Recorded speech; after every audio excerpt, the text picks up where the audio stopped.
이번 스파이더맨 노웨이 홈에는 총 2개의 쿠키 영상이 등장하는 것을 볼 수 있었는데요.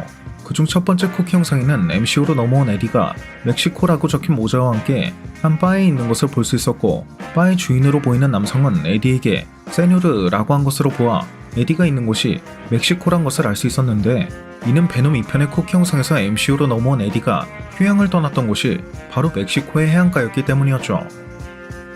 그런데 이처럼 기껏 MCU까지 넘어온 베놈은 뭐 이렇다 할 활약을 보여준 것도 없이 신비오트 조각만 흘리고 SSU로 다시 돌아가게 된 것을 볼 수 있었는데, 신비오트 자체가 누군가와 공생을 해야만 한다는 특징을 가지고 있는 것을 생각해본다면 향후 이 같은 신비오트가 MCU 스파이더맨 프랜차이즈 내의 누군가와 공생하게 될 것을 가장 먼저 예상해볼 수 있었습니다.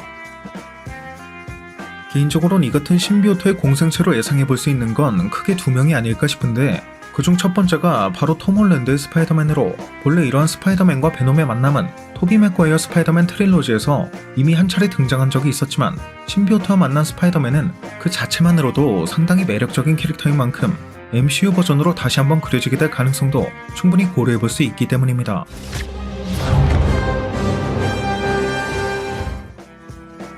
게다가 토비 맥과이어 스파이더맨에선 신비오트가 스파이더맨에게 기생하기 위해 그 수트를 타고 올라간 것을 볼 수 있었는데, 본래 MCU의 스파이더맨 수트는 홈메이드 버전을 제외한다면 모두 인공지능을 기본적으로 탑재하고 있어 언제든 외부의 공격으로부터 셀프 디펜스가 가능하다는 점이나, Good evening, Peter. Hello? Hello? Congratulations on completing the rigorous training wheels protocol and gaining access to your suit's full capability.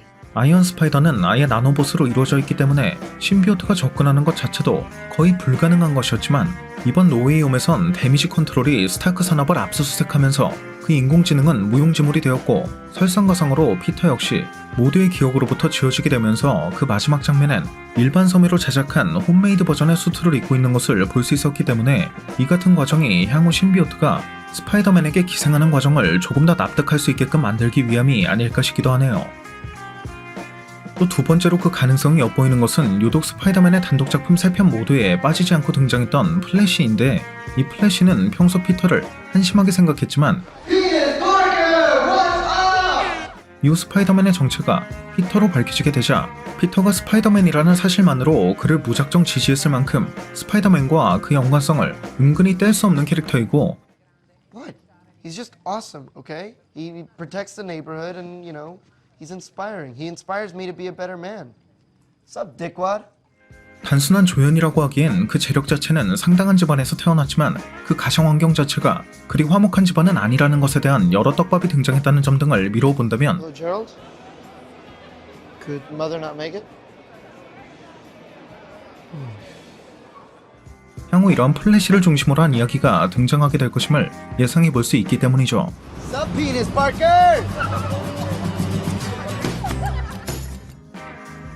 게다가 원작 코믹스의 플래시도 그 가정 환경이 좋지 않았고, 어려서부터 피터를 괴롭혀왔지만 또 스파이더맨은 동경한다는 점에서 MCU의 모습과 매우 흡사한 것을 알 수 있는데, 원작의 플래시는 피터와 같은 대학에 입학한 이후 그 관계가 개선되었다는 점이나, 평소 스파이더맨을 동경하던 그가 자신이 입대한 군대에서 위험에 처한 동료를 구하기 위해 양쪽 다리 모두를 절단해야만 하는 사고를 겪었고, 이후 프로젝트 리버스라고 불리는 미군의 비밀 실험에 참여하게 되면서 에이전트 베놈으로 재탄생하게 되었다는 점 등을 미루어 본다면, 향후 MCU에서 제작될 노웨이 홈의 차기작에는 쿠키 영상 속 신비오트와 공생하게 된 플래시가 에이전트 베놈으로 거듭나게 될 수도 있을 것 같네요. 그리고 이러한 신비오트 조각으로 예상해볼 수 있는 두 번째 떡밥은 바로 얼마 전 개봉했던 이터널스 속 셀레스티얼과 관련된 것인데, 본래 원작 코믹스에선 최초의 베놈 신비오트를 창조한 태초의 어둠 너리, 최초의 신비오트로 만든 검 올블랙 네크로소드로 셀레스티얼의 머리를 자른 적이 있었고, 토르 러브앤선더에서 크리스찬 베일이 연기할 것이 확정된 고르가 올블랙 네크로소드를 얻게 되어 신도살자라고 불리게 되었다는 설정이 존재하기도 한다는 점, 또 MCU에도 잘린 셀레스티얼의 머리, 즉 노웨어가 등장했다는 점을 미루어 본다면, 향후 MCU에는 이러한 신비오트가 신도살자 고르나 셀레스티얼처럼 코스믹 이벤트급의 무언가와 그 연관성을 찾아볼 수 있을 가능성도 어느 정도는 고려해볼 수 있을 것 같습니다.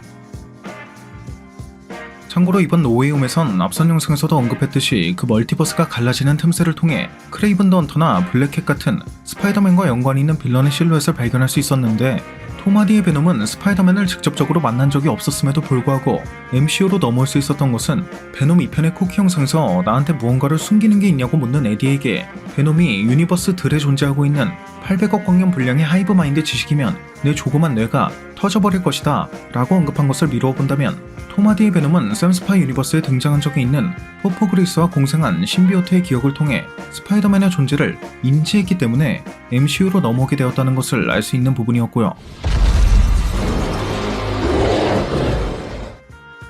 또 향후 총 3편의 계약을 연장한 톰 홀랜드 스파이더맨이 그중 적어도 한 편은 MCU 작품인 것이 확정된 것을 보면 반대로 나머지 2개의 작품 중 적어도 한 편은 톰 홀랜드가 직접 SSU로 넘어가게 되는 것이 제작될 수도 있지 않을까 싶은데 앞서 언급한 것처럼 현재 신비오트는 모든 유니버스들, 즉 모든 멀티버스에 존재하는 모든 신비오트가 하이브 마인드를 통해 그 기억을 공유하고 있다는 설정인 것을 보면 향후 이처럼 톰 홀랜드 스파이더맨이 SSU로 넘어가는 것 또한 신비오트와 결합한 그가 SSU나 기타 다른 멀티버스에 존재하고 있던 신비오트의 기억을 공유할 수 있게 되면서 그 계기로 인해 스파이더버스로 넘어가게 된다는 스토리도 예상해 볼 수 있을 것 같습니다. 오늘 준비한 영상은 여기까지였습니다.